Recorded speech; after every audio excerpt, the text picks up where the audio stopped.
Hey friends, it's Sin. I'm back to do another review. This is for 90 Day Fiance The Other Way, Season 2, Episode 8. This is called Rude Awakenings.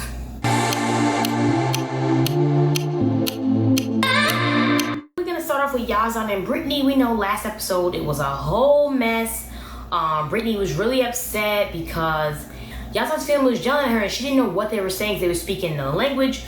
And they were like, yeah, girl, you don't respect this man. You better let him call you a baby.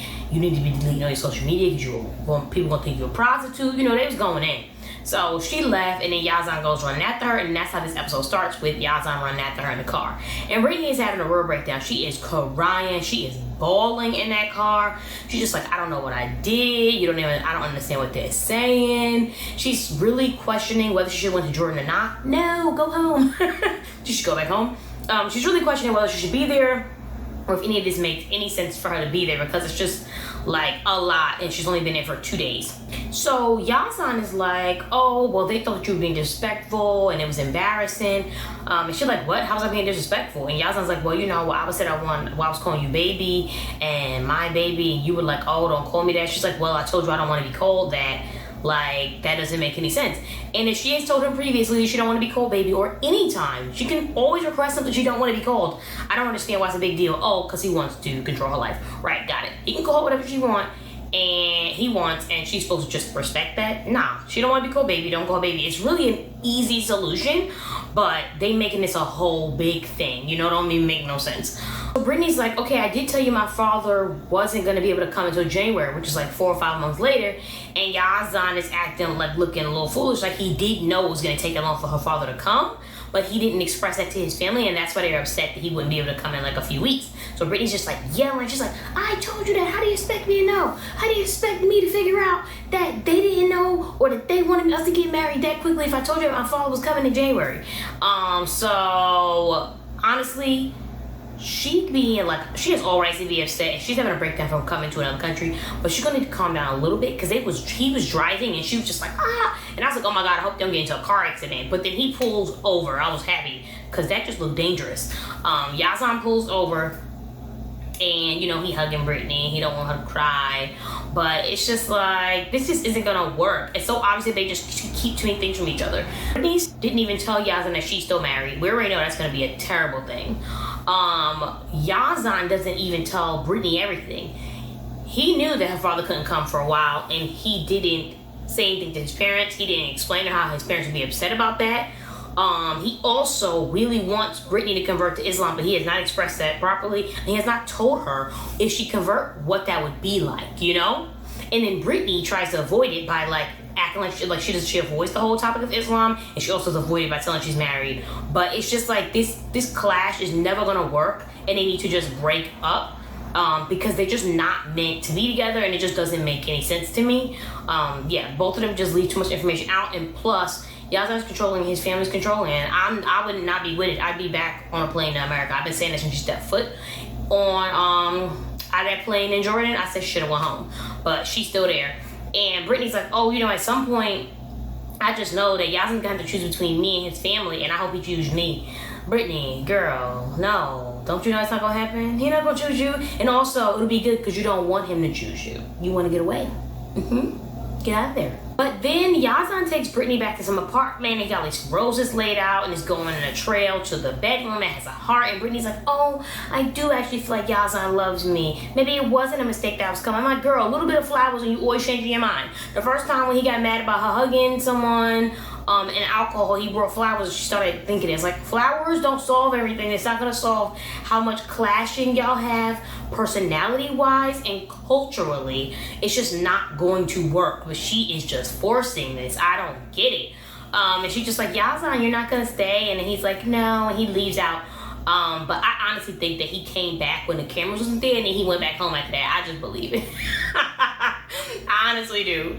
But that's it that happens with them. And then it's Kenny and Armando, and my gosh, we've been waiting forever. It's episode 8, and they finally then got together. So we've been waiting for them to get together. Kenny was on his way to Armando in Mexico, and Kenny finally arrives, and he gets there, and he's like, knock, knock, knock, hello, knocking on the door.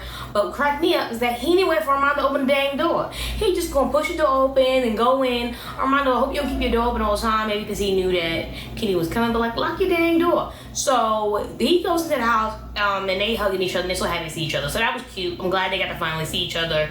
And Armando, what cracked me up is Armando was like, oh, it was so good to see Kenny when he was at the door. I'm like, you ain't see Kenny at the door, you saw him inside your house? Because he opened the goddamn door and just walked in. I mean, y'all house, but you ain't see him at no door. He just opened the door up, you know? I was like, what? So that was just funny to me.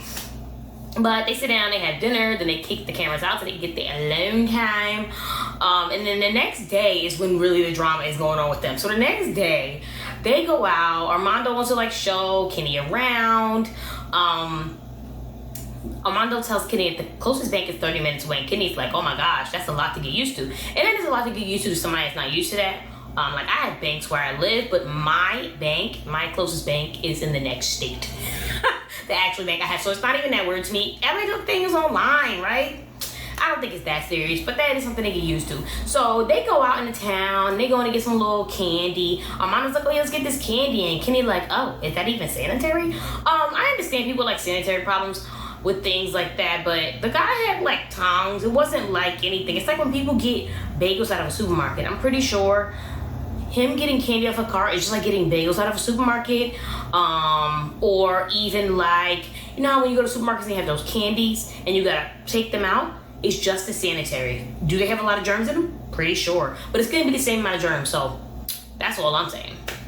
So that's number one. Then that happens. Kenny takes the candy. He's like, oh my God, it's disgusting. So then they go to a store. And Armando's like, yeah, you know, it's a corner store, got a lot of stuff in there. They go in, and Kenny like, oh, this is like a garage. And I'm like, is Kenny serious? Like, where he from? I don't know. But where I'm from, we got stores that look just like that. That store in Mexico looked just like the stores where I grew up. I had stores on every corner, and they look just like that. So I was mad. I'm like, garage? I'm like, a corner store, like it is. I'm like, this man is out of touch. I don't know where he was living. Must have been extra fancy. He ain't never seen a corner store. So complaining. That's all Kenny keep doing though. He complaining. And he's noticing how much he is not prepared to be in Mexico. He doesn't know anything. He has not studied any Spanish. He has not looked up anything about the exchange rate for pesos and the American dollar. You know, he's just come to Mexico really unprepared. And anytime I see 90 Fiance and people do this, I always think like, what were they thinking? If I know that I'm moving to another country, I'm gonna be finding something to learn the language, because I don't want to be somewhere I can't communicate with everyone. And it's ridiculous to assume that everyone's going to know English. Like Armando knows English, but everyone's not going to know. So he's just putting himself in a bad situation where he's going to have to need Armando for everything, and Armando can't help him every second of every goddamn day. So Kenny is noticing that. So then after that, they go out to eat at a place. And Kenny's like, oh, what type of food is here? And they like, Mexican? He like, oh, you know, the United States is just like different styles. Like that, I didn't think was too strange, right? Maybe it's a different type of restaurant he was looking for. So that's not weird, but he was acting mad strange about the food. He saw it and he was just like, or he saw the people making stuff, that they were making bread. He's like, they don't have on gloves. Kenny, where you from? Any pizza shop I went to, they don't have on gloves. Like right now during the pandemic, pretty sure that people do wear gloves more often, right?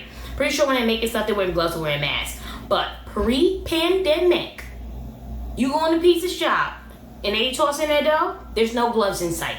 People wash their hands. I think he's being a little dramatic, and I feel like that happens a lot with the Americans that move other places, that when they see like tiny things, I feel like they be like, oh my gosh, what? No gloves? Like, you can see that in America too. This store looks like a garage. There's plenty of stores in America that look just like that, you know? So sometimes I just think they be blowing things out of proportion, and I don't think they even notice it, because maybe they're just like, oh my gosh, culture shock, I'm not in America. I think they just start blowing things out of proportion. So he needs to like calm down a little bit, stop complaining so much, you know? But that's really it with Kenny, because he's just really noticing that that he needs to learn some things. So he needs to get on it, learn the language, and learn the currency exchange, Cause right now, he's lost. Then it's cheating Tim and Maylisa. So Tim is on his way to Colombia, where Maylisa is from, because he's going to move his life to move with her. And we all know, cheating Tim's a cheater, so he cheated on Maylisa. And, you know, that's why I don't know if this is going to go well. And he just needs to prove himself and prove that he can be trusted by Maylisa. So, Maylisa's father does not know that Tim cheated on her. So, he's happy that Tim's coming. Maylisa's mother does know, and she's not really happy. She's like, yeah, I always thought he was a nice person. But when I found out that, you know, he cheated on my daughter, I'm just like, he could come. Is that the person I want her to be with forever? Nah, don't want it. So, the mother not with Tim. She don't want somebody that cheated on her daughter to stay with him. To stay with her. And I can understand, of course, any parent's gonna want the perfect person for their child. Shoot, I don't want nobody else cheating on me. I broke up the man. But you know, people give people other chances. That's actually fine. So it's not really much with them because Tim is just on his way there and he has not reached yet. But he had was that a trucker hat he had on? He's gonna take that work. I hope it looked like one, and I want him to not wear that again. That's what I'm gonna need for him to do. Besides that, Maylisa just talks about their relationship. We see all these pictures of them when they were younger and just smiling and being happy. And Maylisa was like, I ain't have a type, but I know my type was not white boys, but somehow I ended up with Tim. That was basically her story. Like, that was just of it. Maylisa's hilarious. So we'll see what happens when he finally gets to Colombia. I don't know. I honestly don't know how this is gonna go when he get there. I really don't. Then it's Jenny and Sumit. So, we know last episode, Jenny was like, Sumit, you need to prove that you got a divorce. I'm not playing with you. Even though, you know, nobody believes Jenny and her threats. Because, you know, she's going to stay there no matter what. Whether he got the divorce, whether he still live with his wife. Jenny's going to be sitting there. Jenny, stop playing with us. But they do go to prove that he did file for divorce. And they go to the lawyer's office, and the lawyer's like, no, we don't have paper proof because they're not allowed to do that there. Like the first motion, they can't have some kind of paper for it. So he's just like, yep, it is in motion. He is getting divorced, but he's like, divorces usually take 2 to 5 years, girl. And Jenny like, what? That's not what I signed up for. So then the lawyer's like, but both him and his wife are, you know, agreeing what they want to do, so this should go faster. Like, it shouldn't take that long. And Jenny like, all right, yay. So, you know, Sami didn't lie. Look at there. Look at him telling the truth. But this is the doozy. So they're like, okay, but what if we try to get married and they send the original papers to his parents' house and they object? Like, what will happen? They're like, yeah, you could just end up not getting married. So Jenny could go through all of this and still not get married to Sami. Like, I just can't. Lady, you should just stay in the goddamn United States. Like, why come back to this man and lie to you about his wife? These people I don't get the decisions. I do not understand the decision making. But you know what? That's why they on this show. For entertainment, because sometimes they just don't be thinking. So besides that, they're gonna meet up with Sami's friends, and they're supposed to be bringing their wives. And Jenny's talking to the camera. She's like, "Yes, I just want a girlfriend to shop with, and yay!" And I'm just thinking, his friends is young, like he is. I mean, I guess they'd be a girlfriend to shop with, but they would be as young as your own children. But sure. So they get to a little park date or whatever they're doing, and both the wives aren't there. One guy's like, "Yeah, my wife didn't want to come." Because she don't really like this whole situation I got going on. And then the other guy's like, yeah, my wife was sick. But nobody believed his wife was sick. They just think that she just followed along. So it's obvious that Jenny going to have to make her own friends. And I don't think that's going to happen. So she's about to be lonely in India because his friends do not agree with him dating her. It's just terrible. Oh, I forgot. Before Jenny and Sami roll up on the two friends, the friends are talking about Jenny and Sami's relationship. And one of his friends is like, oh my God, it's going to be so weird to see them come up. Because it's going to be looking like grandma walking with grandson. He is not right. His friend is so wrong. And I don't know if Sami came up really quickly after that. Or if the producers just, you know, good editing and they cut it there. And then Sami walks right up. He's like, hey. I'm like, oh, you phony. Like, I don't doubt that he loves me and that's not his friend. But, I mean, why would he bring up the fact that his friend's girlfriend looks like his grandmother? Because that's just going to start a fight. So, you know what? Say it to your friend and keep it to yourself. That is the best way to go about it. But that was hilarious to me because everybody know they do like her. That like her son. He said grandson, so he was being extra shady. But that do like that could be her adopted son because, you know, he Indian and she white. Oh, and the same friend... The same friend when he meet Jenny, when they come up, and he like, oh, you know, he's saying hi. He's like, my God. Oh my gosh, I feel like he was saying my God because of how much older Jenny is than me. He's so shady. I'm sorry, that was so funny to me. Hey, my God. I was like, oh, ooh, just shh, don't say no more. So that was hilarious. Last point with them though, Jenny's like, I don't know why they wouldn't like me or why people would object to our marriage or something like that she was talking about. She's like, oh, is it because I took his virginity? It's not a crime. That's disgusting, and I almost threw up. Like, ew, she only to be his mother. I feel like I probably knew this, and because I was disturbed, I just took it out of my memory, and she had to remind me of this. Jenny, don't mention it again, please, because I don't want to know about that. Lastly is Devin and Jihoon, and we don't see Devin really, it's just all Jihoon. So this is after Devin and Jihoon had their fight and they were talking through the translator, and you know, Jihoon basically was like, yeah, I liked you, I don't really got no money, I got a part-time job, and I'm a liar and a bum. And Devin was like, all right, I'm going to stay with my mother. And you know, I don't even think I want to be with you no more, right? You bum? So then she left. And so Jihoon goes to his mother's house and he wants to talk to her, you know, express his feelings about what's going on with him and Devin. So he's just like, all right, Ma, I really messed up. I told some lies. And I really just feel bad because I'm almost 30 and I'm a bum. And I'm a man baby, and I don't even know why I act like this or why I was lying. This is ridiculous. So, you know, he's just trying to express stuff to his mother, and he started crying. And I was like, oh my gosh. Because when Devin said she wanted to break up with him, he really didn't seem like he cared that much, but he was holding it all in, and he got his mouth off and had a breakdown. That's basically what happened. So Jihoon tells his mother that he lied to Devin, that he got her here on the false pretenses, that he really didn't have the security and the money to take care of them, and you know that Devin really don't want to be with him no more. And his mother's like, listen, it's fine, you just told little white lies. Men tell white lies, it's not that serious, she will forgive you. And Jihoon like, I don't think you understand, like, she's done with me, and I really was doing stuff I shouldn't have been doing. And he's crying, he's breaking down. And his mom's like, men shouldn't cry, don't cry. I'm like, lady, stop. Are you serious? Like, that's what you want to tell people that men shouldn't cry? Like, I don't have time for this. He's really having a breakdown. And I thought it was his mother. She could have comforted him a little bit. Do I think that Jihoon's a bum? Of course. Is he a man, baby? Yeah. Should he be doing way better? Definitely. But like, she's just gonna say, oh, don't cry. You a man. What? Men cry? Like, lady, get it together, you know? What you talking about? So besides that, she does actually end up giving him good advice. She's like, listen, you're not 70. You can still change your life. And you can still be a better person to Devin, and you can still be a better person to us, your parents. And that is good advice. I just think she should have never said, don't cry, you're a man. Like, that's stupid.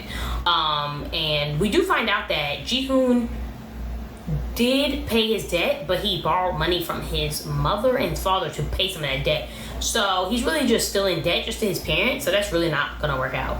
So I don't know. I felt a little bad when he was crying and his mother just said, don't cry, you're a man. But I don't feel bad for the situation he put himself in, lying to Devin and being manipulative and get her to come to South Korea when he knew that he couldn't really take care of them and he was being like shady. So do I really think he's going to change? It would be nice if he did, but I honestly think he's so lazy that he's awakened right now. And I just feel like he's one of those people who can get really comfortable fast again, and he's still just gonna let everyone down. That's terrible to say, but that's honestly how I feel. So we'll see how it goes. I don't know. All right, y'all. That is it for my review of 90 Day Fiance The Other Way, Season 2, Episode 8, Rude Awakenings. I'll see y'all on my next one. Bye.